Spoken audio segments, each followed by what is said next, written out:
So they just revealed Call of Duty Vanguard multiplayer, and we have a lot to talk about in this video. Welcome back, my friends, to another video here on the channel. If you guys are new, we do variety gaming content. We talk about the games and we play the games, the best of both worlds. And speaking of Call of Duty Vanguard, well, right now we're talking about the game, but this weekend we're going to be playing the game. We're going to be getting hands-on with the beta, which is super exciting stuff. But I wanted to kind of bring you guys through a bunch of brand new information regarding the multiplayer. I can't guarantee you right now, but there's a possibility I may be able to get my hands on a couple extra codes, beta codes.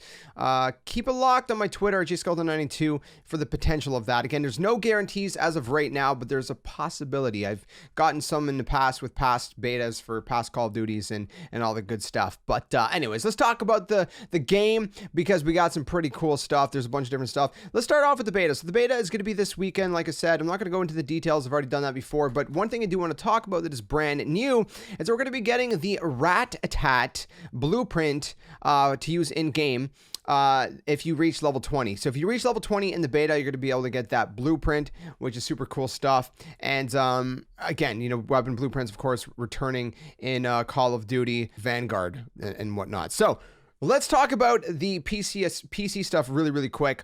I'm going to throw up on screen here now the PC beta system requirements. So this is for the beta specifically. Don't know what the exact requirements are going to be for the full game, but for the beta, you can see the minimum specifications and the recommended. So obviously, minimum, right? You can see 8 gigs of RAM. Recommended is going to be 16. Video-wise, you know, GeForce GTX, 960, 2 gigabyte is going to be sufficient, but recommended is a 1070, 8 gigabyte. Mine's kind of sitting somewhere in the middle around the 1060, 6 gigabyte, but I play on console anyway, so it doesn't really matter. Also says 45 gigs of space, so now we know roughly how big it's going to be, at least on PC. I don't know if it's going to be that file size on console or not, but we're going to find out. Obviously when the time comes. Furthermore, Sledgehammer Games has confirmed that we're going to get field of view on consoles at launch. I've seen this posted up on Twitter, so you guys could see right now the field of view is going to be a thing. So thankfully, that's returning as well, and all that good stuff. Like I said, weekend 1 is going to be starting for the beta this weekend, September 10th at 10 a.m. Pacific, 1 p.m. Eastern, exclusively on PlayStation. The early access for anyone who's basically has a beta code. So one of the ways to get a beta code is either to find one that's being given away or to pre-order the game. If you pre-order the game, you will get a beta code in beta access, basically. Now, I'm going to talk about some of the impressions that some people have gotten hands-on with. These are not my impressions because I unfortunately didn't get invited to the early event, but this is still some cool stuff that you can kind of consider. This one's from Charlie Intel. So there's new combat pacing. So basically what that means is you can choose between tactical, assault, and blitz. And what that means is it's going to basically change basically the lobby size primarily is the big thing. We talked about this a little bit before. So for example, Blitz, right? Blitz is 24 versus 24. It's very chaotic and apparently it's very fun, according to people who have gotten hands on. Tactical is more 6v6, and I believe Assault, if I recall, is like 12 versus 12 or something like that.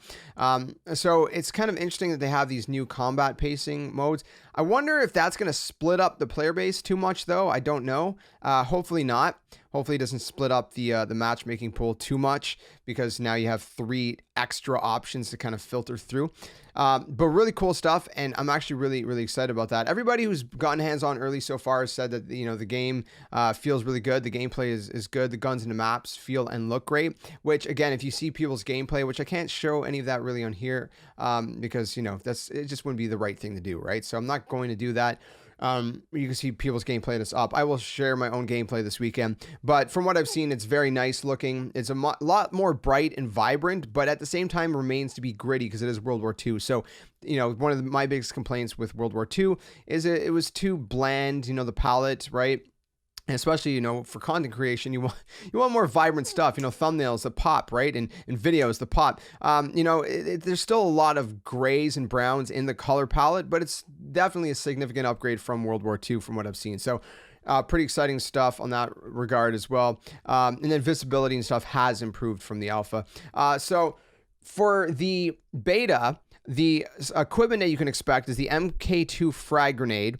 We have the Gammon bomb, the Molotov cocktail, the demolition charge, which I guess is more like a C4, I believe. We have thermite, and we have the throwing knife. So that is the equipment that you can expect in the beta. Also, the other thing I forgot to mention about playing the beta is if you do play the beta, you can get the operator Arthur Kingsley to use in Call of Duty Mobile as well. Anyways, as far as weapons go, we're going to have the STG, so under assault rifles, the STG Itra Burst, bar the NZ41. So some of them we've seen in the alpha, some of them we haven't.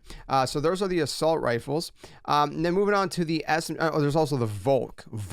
SMGs, we have the M1928, the Sten, and the MP40, which I wasn't as crazy about the MP40 surprisingly as I thought it would be. Shotguns, we have the revolving shotgun and the auto loading shotgun. And again, these are not all of the weapons that are going to be in the full game. And these are specifically all the weapons in the beta specifically. They're not putting all the weapons or all the equipment or all the other stuff in the beta, only certain things.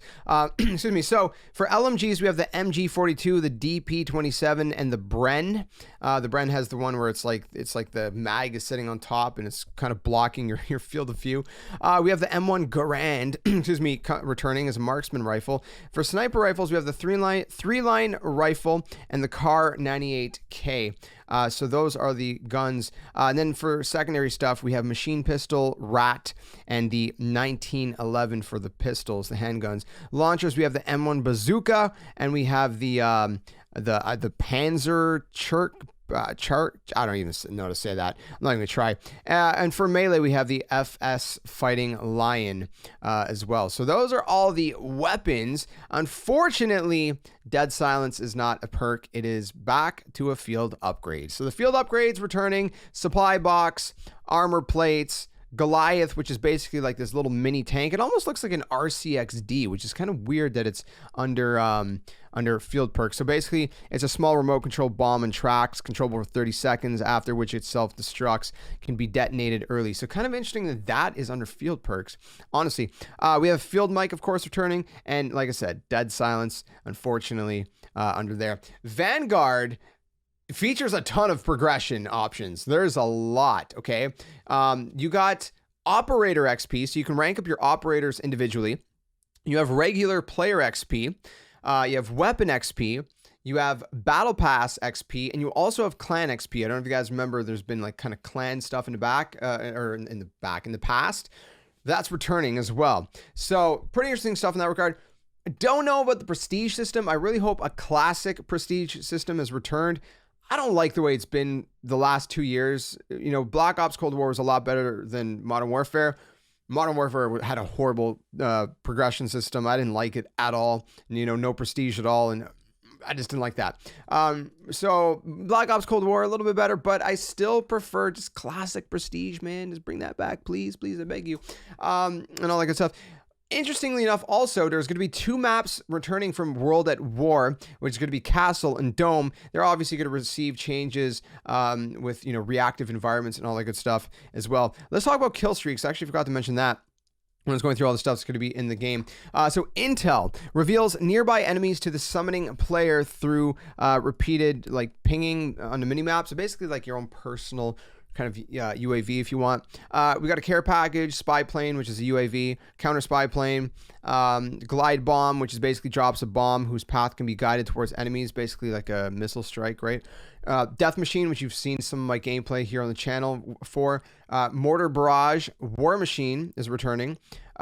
Flame knot, which again, you've seen a little bit of gameplay that I've had for that on the channel. I hope they don't nerf it too much, because, you know, it's nice to have a little bit of broken streaks once in a while. And then we have attack dogs returning. So attack dogs, one of my favorites, and probably just a fan favorite in general.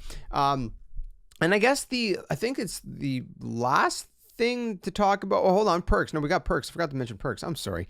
I'm getting ahead of myself. So for perks, and then again, I gotta specify these are all just what's gonna be in the beta. We have Ghost, we have Fortified, we have low profile. Well, I guess I should explain what these are. Well, Ghost, you already know what that is. Fortified is reduced damage and health regen from explosives. Basically flak jacket, right? We got low profile, which is basically like ninja, essentially, from what it seems like. Survival training, maximized resistance to stun effects, immune to gas, so basically a gas mask. high alert, radar, forward intel, which is see indicators for enemy reinforcements on your minimap, and tracker, which again, you already know what that is pretty much from past CODs. Demolition, double time, which again, double time is double the duration of tactical sprint, which is also returning. Increase crunch movement speed by 30%. Tactician, restock your tactical equipment every 30 seconds. And overkill, carry 2 primary weapons. Again, these are only the perks that are in the beta. There's going to be more in the final game and all that good stuff. There are also no factions in multiplayer. It's just going to be Team A versus Team B. This allows players to customize their characters and play how they want to play, which is good and bad in a sense because it feels less, specific because obviously, especially with World War II, it was countries against each other. But on the operator side of things, it's good because I remember so many times in, for example, Black Ops Cold War or even Modern Warfare 2019, where, there's certain operators on one faction and certain operators on the other faction, and I'd want to play as a certain operator. But if I loaded into a game and I was on the opposite faction, I couldn't place that operator. You know what I mean? So in that sense, it's good. There's going to be 12 operators at launch, 6 that are going to be playable in the beta. And Captain Butcher from World War II is back and all that good stuff. So that's pretty exciting stuff. Again, create a class features primary weapon, secondary weapon, lethal, tactical, and perks. No wild cards. Gunsmith has 10 attachments now, including caliber. So you can change the caliber of your gun, of your bullet, and that's going to also determine your damage, right? So your fire rate and your damage. So there's more customization options put into the hands of players, which is going to be super exciting stuff. Like I said, clans are returning, which can progress together, and clans do work cross-gen and cross-platform as well. Like I said, tactical sprint also returning, and all the good stuff. And finally, I think I've covered everything. If I forgot anything, I do apologize. But the final thing to talk about really quick is the